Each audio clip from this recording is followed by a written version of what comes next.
Tonight, the investigation into the Nolan Wells death bombshell. Joining us tonight, Nolan's friends' lawyers fight back. Who's telling the truth? A young man vanishes from a remote island. 3 friends return to shore. The internet explodes with accusations. Then the lawyers arrive, and they bring a timeline that could change everything. 4:30 p.m. That's when the Triton left Horn Island. 6:00 p.m. That's when witnesses say Nolan Wells was still alive. The sky is blue does not mean the sky is blue. You do know that, right? Well, I can tell you this: they were off Horn Island at 4:30 p.m. on July 4th, and Nolan Wells was seen alive. Now we're getting somewhere. How can you prove that to me other than them telling you? I assume you've got GPS tracking and the call to CITO? We have 2 hours. 2 hours between the friends leaving and the last confirmed sighting of a living, breathing Nolan Wells. The lawyers say it's simple. End of story. But nothing about this case is simple, and the truth is somewhere in the space between those 2 times. Imagine a courtroom.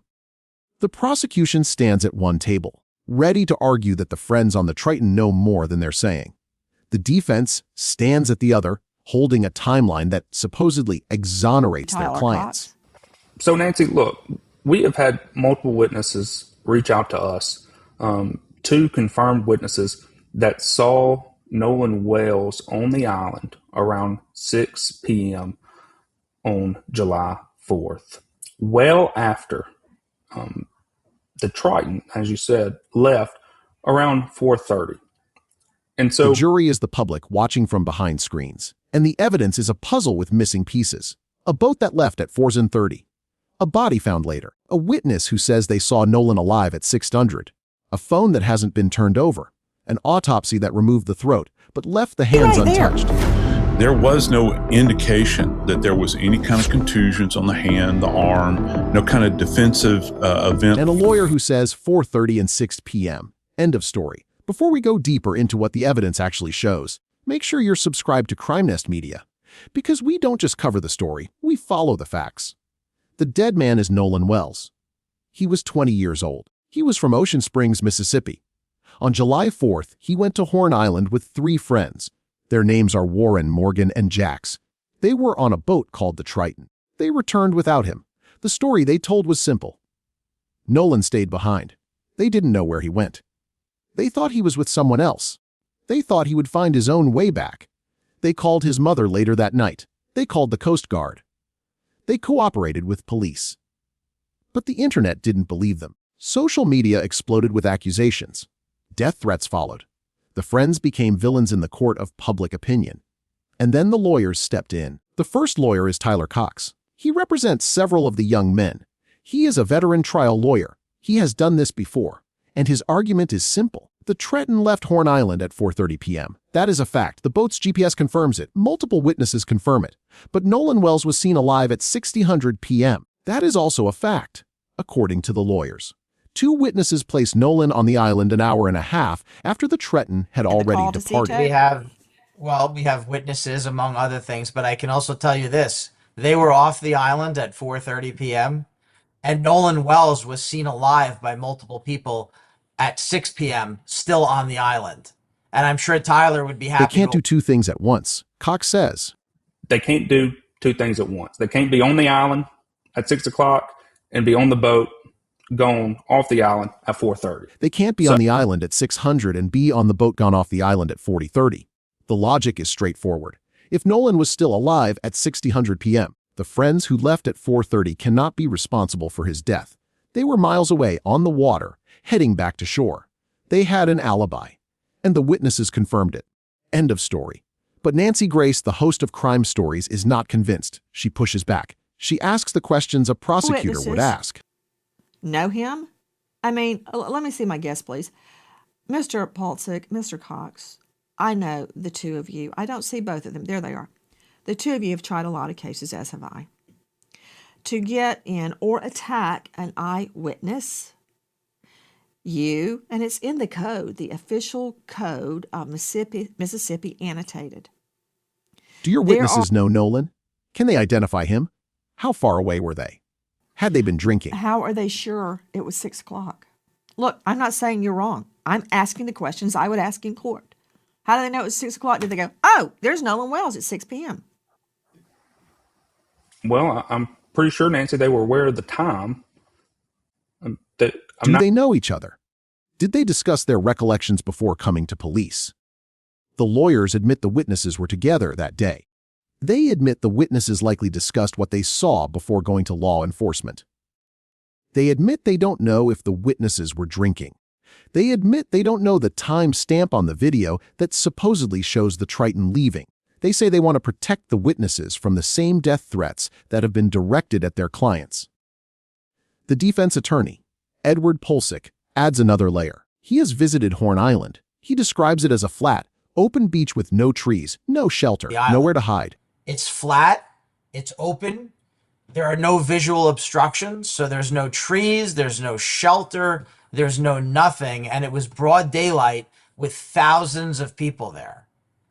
Meaning there was no opportunity for foul play during daylight hours. Thousands of people were there that day, he says. Broad daylight. No opportunity for foul play. If something happened to Nolan, he argues, it didn't happen on that beach. It happened somewhere else, at some other time, with someone else. The lawyers want the public to focus on the timeline. 4:30 and 6000. They say the evidence is clear. Nolan was alive after the Triton left. The friends are innocent. But for every question they answer, another question emerges. The autopsy report, for instance. Nolan's throat was removed by the medical examiner. His foot wasn't removed. His toe wasn't removed. His ear wasn't removed. His throat. Interesting. And probative. For instance, why was Nolan's neck of so much interest to the original medical examiner that it was removed? His foot wasn't removed. His toe wasn't removed. His ear wasn't removed. And the deep reddening on the back of his head. There's a big honking mark, subcutaneous, deep reddening tissue on his occipital. If I hit somebody in the back of the head, it'd be right there. If I hit somebody in the back of the head, it'd be right there. Nancy Grace points out. The lawyers say they aren't medical examiners. They don't know why the throat was removed. They don't want to speculate. We want to know what happened to him just as much as everyone else. Quite frankly, more. Because Nolan was their best friend. Warren, Morgan, Jax. Nolan was their best friend. We want to know what happened. We haven't examined Nolan's body.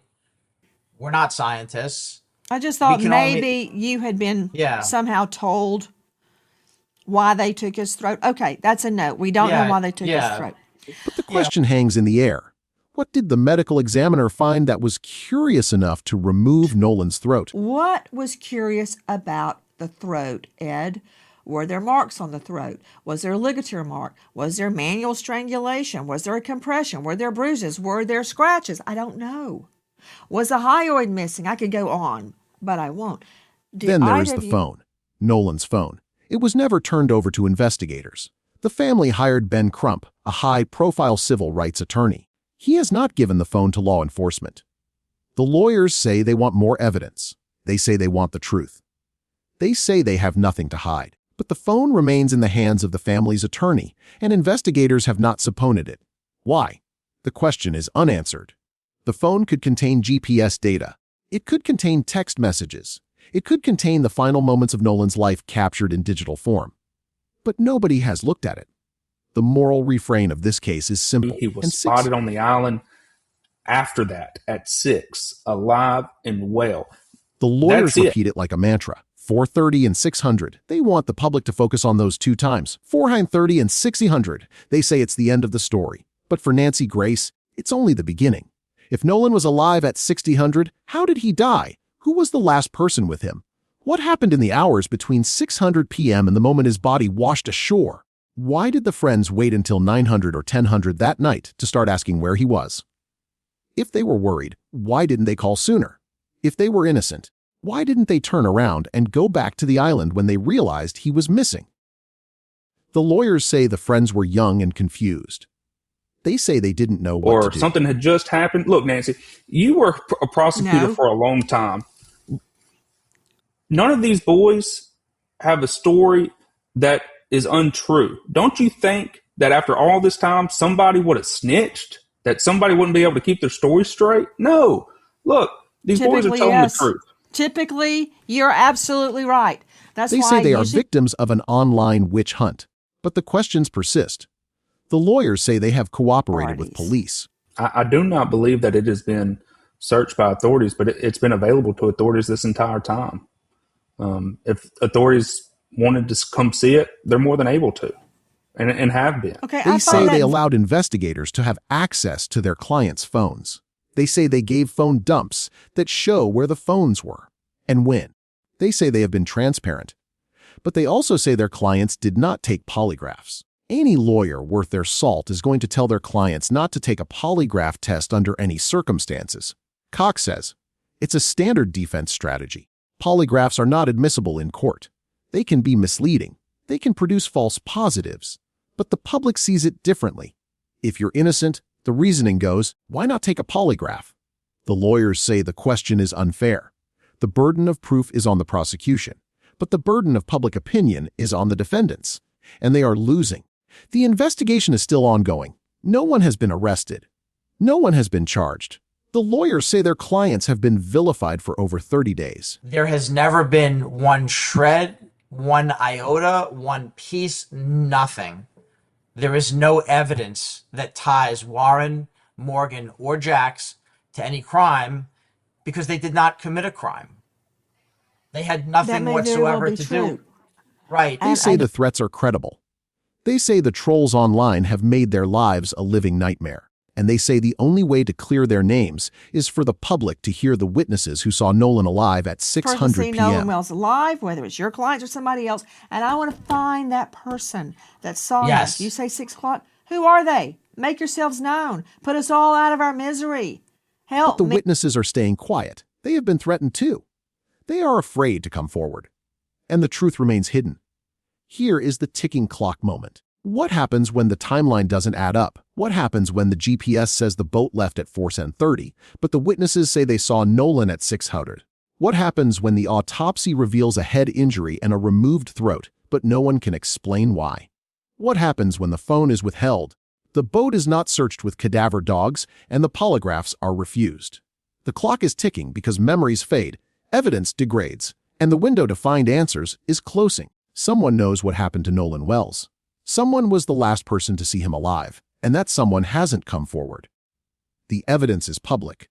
The timeline is public. The autopsy findings are public. The lawyers have made their case on national television. They have answered questions. They have deflected others. They have repeated their mantra. 4:30 and 6 story. 4:30 and 6 p.m. End of story. I want to But for believe. everyone still searching for answers, the story is far from over. How did Nolan Wells die? Who was with him? And why tonight, 1 month later, do we still not know the truth? The truth. And my burning question at this hour is if those witnesses are telling the truth, that Nolan Wells was alive at 6 p.m., how did he die? Who was the last person with him?